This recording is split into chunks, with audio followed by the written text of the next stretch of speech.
Baiklah, sebelum kita mulai pelajaran pada hari ini, alangkah baiknya kita berdoa terlebih dahulu. Berdoa menurut agama dan kepercayaan masing-masing. Berdoa dimulai. Selesai. Sebelum kita mulai pelajaran pada hari ini, Ibu absen terlebih dahulu ya. Untuk kelas 4 gimana ya? Oh, untuk kelas 4 sampai tidak hadir? Alhamdulillah. Nah, untuk kelas 5? Nah, kalau untuk kelas 5 sampai tidak hadir? Lanjut, Bu. Oh, sekolah. Nanti kalian hari ini lengkap semua ya? Iya, Bu. Baiklah, anak-anak, itu adalah pembahasan singkat tentang pemerintah dan bertanya kan? Ya, Bu. Oke, untuk materi kelas 4, Ibu cukup sampai di sini. Ibu akan melanjutkan untuk materi kelas 5 ya. Baiklah, sebelum Ibu menjelaskan materi untuk kelas 4, ada yang tahu hari ini tanggal berapa? Nggak tahu, Bu. Masa bakal tanggal sih? Baiklah, hari ini itu tanggal 11 bulan 11 2024. Ini materi yang akan dijelaskan untuk kelas 4 yaitu tataran komponennya.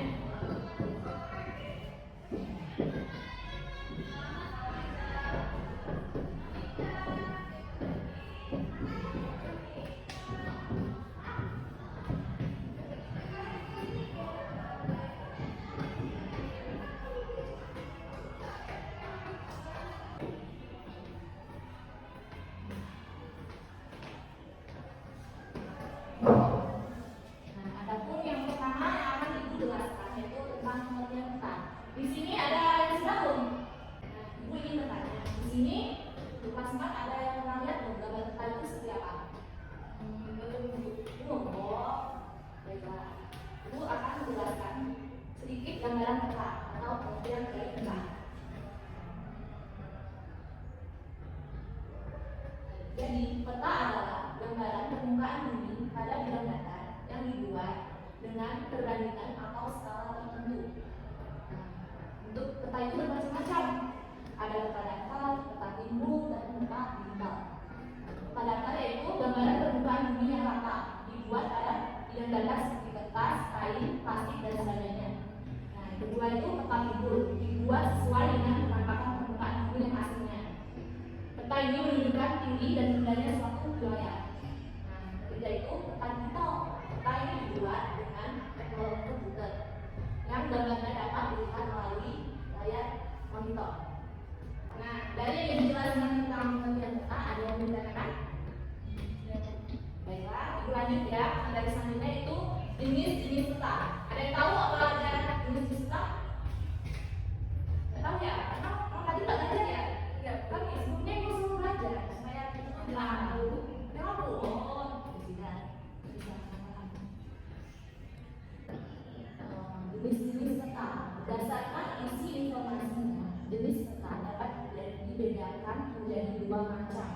Yang pertama itu peta umum, yang kedua itu peta tematik. Adapun yang dimaksud dengan peta umum adalah peta umum adalah peta yang menggambarkan seluruh penampakan permukaan bumi. Peta ini memuat berbagai informasi seperti penampakan alam maupun penampakan budaya. Penampakan alam antara lain seperti gunung, sungai, danau, pulau, dan laut. Sedangkan penampakan budaya itu seperti alas raya, jalan raya, jalan kereta, kota, hutan udara, pelabuhan, dan sebagainya. Nah, untuk peta umum sendiri itu dibagi menjadi peta diniah, peta orografi, dan peta topografi.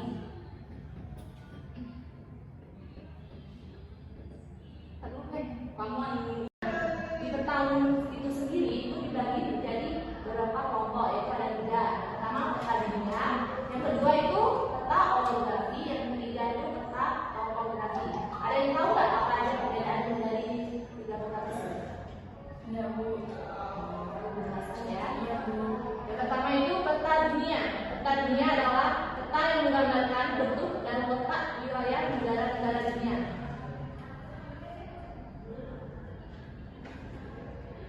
Yang kedua itu ada peta orografi. Peta orografi itu menggambarkan seluruh atau sebagian permukaan bumi, seperti bercorak umum dan berskala kecil. Contohnya itu adalah peta kabupaten. Nah, adapun yang terakhir itu ada peta topografi. Peta topografi menggambarkan permukaan dan tinggi rendahnya bumi yang dilengkapi dengan penampakan alam dan budaya. Contohnya itu adalah peta provinsian. Kalau provinsi kita provinsi apa ya? Sumatera Selatan. Boleh, benar sekali. Nah, yang pertama kan tadi judul. Yang selanjutnya itu yang kedua adalah skala peta. Skala peta merupakan perbandingan jarak pada peta dengan jarak sesungguhnya. Dengan dicantumkan skala peta pada pengguna peta dapat menentukan jarak suatu wilayah. Pada umumnya peta menggunakan skala angka, skala garis, atau skala verbal. Nah, skala angka sendiri adalah skala yang dinyatakan dalam bentuk angka. Contohnya, peta Sulawesi dengan skala 1/200.000. Artinya jarak 1 cm pada peta menunjukkan 200.000 cm atau 20 meter jarak sesungguhnya di muka bumi. Nah, yang kedua itu ada skala garis atau skala verbal. Skala ini adalah skala yang dinyatakan dalam bentuk garis yang terbagi dalam beberapa bagian yang sama.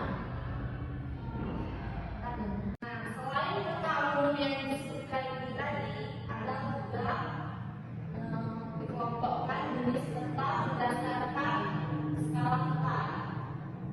Jenis peta berdasarkan skalanya itu ada 5 macam. Yang pertama peta kadaster. Yang pertama itu ada peta kadaster, yaitu peta yang menggunakan skala 1/5000 ke bawah. Nah, yang kedua itu ada peta skala besar, yaitu peta yang menggunakan skala 1/5000 sampai 1/250.000. Yang ketiga itu ada peta skala sedang atau menengah, yaitu peta yang menggunakan skala 1/250.000 sampai 1/500.000. Selanjutnya yang keempat itu ada peta skala kecil, yaitu peta yang menggunakan skala 1/500.000 sampai 1/1.000.000. Nah, yang terakhir itu ada peta geografi, yaitu peta yang menggunakan skala 1/1.000.000 lebih. Nah, dari penjelasan tentang jenis-jenis peta ada yang ditanyakan? Lain lanjutkan materi selanjutnya yaitu tentang komponen peta. Komponen peta ini sendiri terdiri dari 6. Yang pertama ada judul. Judul peta biasanya ditulis pada bagian atas peta. Judul peta menunjukkan isi peta, misalnya peta Kabupaten Klaten. Berisi informasi geografis tentang Kabupaten Klaten. Yang pertama kan tadi judul. Yang selanjutnya itu yang kedua adalah skala peta. Skala peta merupakan perbandingan jarak pada peta dengan jarak sesungguhnya. Dengan dicantumkan skala peta pada pengguna peta dapat menentukan jarak suatu wilayah. Pada umumnya peta menggunakan skala angka, skala garis, atau skala verbal. Nah, skala angka sendiri adalah skala yang dinyatakan dalam bentuk angka. Contohnya, peta Sulawesi dengan skala 1/200.000. Artinya jarak 1 cm pada peta menunjukkan 200.000 cm atau 20 meter jarak sesungguhnya di muka bumi. Nah, yang kedua itu ada skala garis atau skala verbal. Skala ini adalah skala yang dinyatakan dalam bentuk garis yang terbagi dalam beberapa bagian yang sama. Nah, yang bagian dari komponen peta yang ketiga itu ada simbol. Simbol pada peta itu berupa gambar atau warna tertentu yang digunakan untuk mewakili suatu objek. Untuk gambarnya nanti Ibu hari ini belum sempat belajar, jadi besok Ibu akan bagi hasil gambar dari simbol-simbol peta. Jadi Ibu jelaskan terlebih dahulu apa itu simbol pada peta. Yang pertama itu simbol peta yang berupa warna, antara lain adalah warna hijau. Warna hijau itu menunjukkan daerah dataran rendah yang memiliki ketinggian 0 sampai 400 meter di atas permukaan air laut. Nah, yang kedua itu ada warna kuning. Warna ini menunjukkan ketinggian antara 400 meter sampai 1000 meter di atas permukaan air laut. Nah, yang ketiga ada warna biru muda.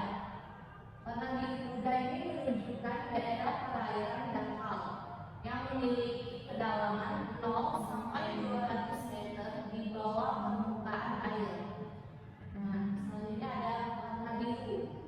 Warna biru menunjukkan daerah perairan yang memiliki kedalaman antara 200 meter sampai 1000 meter.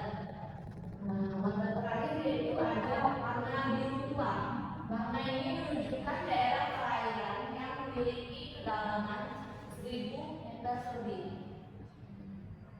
Yang keempat itu ada garis astronomis. Garis astronomis adalah garis sayap pada muka bumi. Garis-garis sayap mendatar pada peta disebut garis hitam, sedangkan garis tegak itu disebut garis bujur.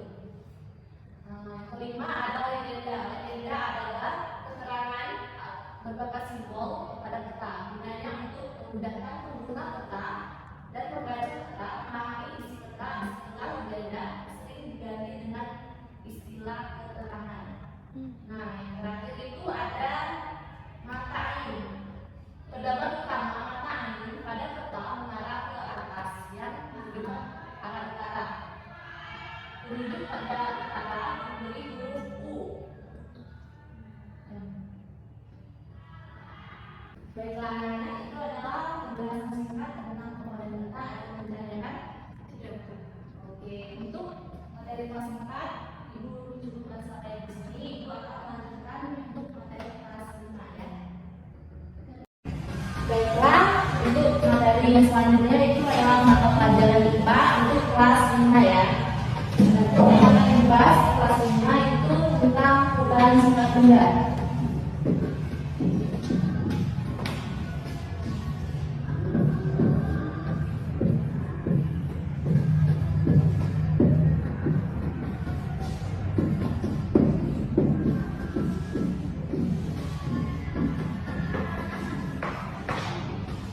Bisa dibaca ya untuk kelas 5-nya.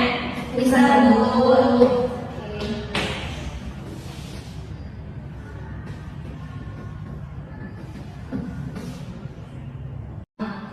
Kita akan membahas tentang perubahan sifat benda. Nah, kita dapat mengamati perubahan pada benda dengan melihat perubahan pada sifat benda tersebut. Nah, perubahan sifat benda tentunya berbeda dengan benda satu dengan benda yang lain. Ada benda yang dapat mengalami perubahan warna, ada juga yang dapat mengalami perubahan secara bentuk. Selain perubahan bentuk dan warna, benda juga dapat mengalami perubahan lenturan dan bau. Yang pertama itu Ibu akan membahas tentang konsep pemanasan. Nah, Ibu ingin bertanya, apakah kalian pernah makan es krim? Pernah, Bu. Apakah waktu kalian makan es krim lama-lama es krim tersebut akan mencair? Iya, Bu.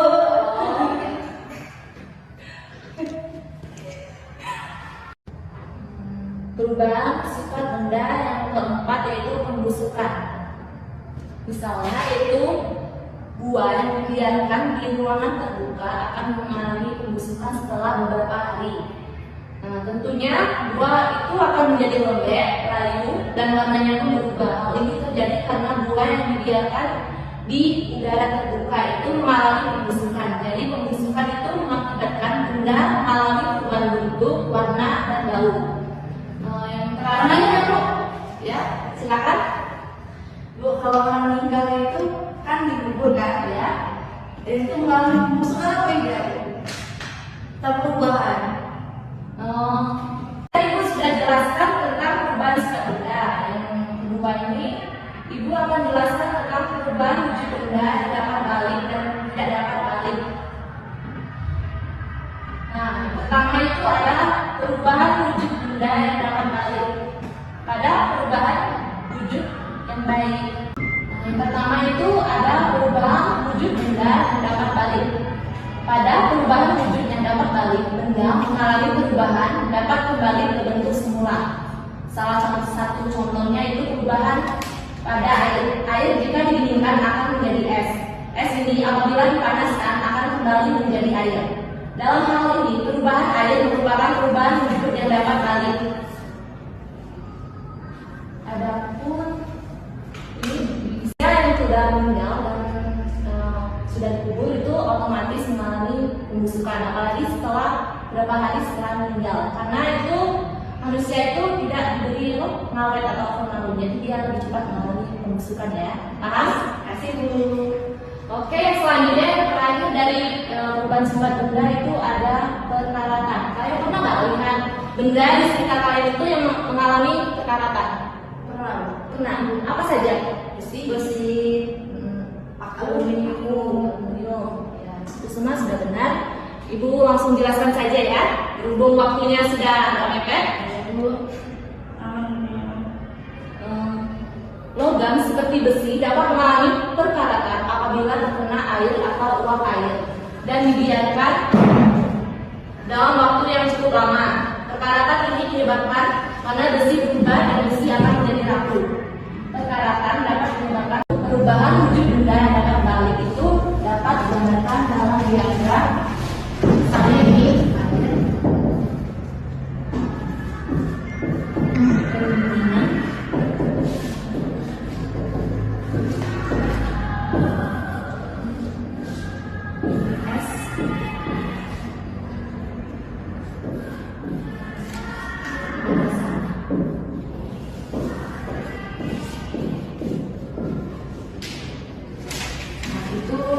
gambaran diagramnya ya, supaya kita tuh lebih paham tentang konsep perubahan wujud benda yang dapat balik, yaitu dari es menjadi air.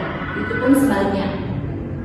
Yang kedua itu ada perubahan wujud benda yang tidak dapat balik. Sebagian besar benda mengalami perubahan wujud yang tidak dapat kembali ke wujud atau bentuk semula. Apabila kertas dibakar maka kertas menjadi serpihan abu dan warna hitam. Serpihan abu yang berwarna hitam ini tidak dapat kembali menjadi kertas. Perubahan wujud kertas merupakan contoh perubahan wujud benda yang tidak dapat balik. Nah, kita Ibu sudah menjelaskan tentang perubahan sifat benda. Untuk kelas 5, apakah ada yang ditanyakan? Tidak, Bu. Baiklah anak-anak, Ibu tadi sudah menjelaskan tentang pelajaran untuk IPS untuk kelas 4 dan IPA untuk kelas 5. Jika tidak ada yang ditanyakan, Ibu akan membagikan tugas untuk kalian pada pertemuan selanjutnya. Jangan lupa dikerjakan dan dikumpul ya.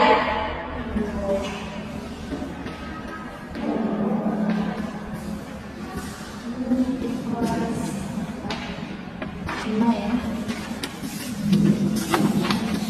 Terima kasih Bu.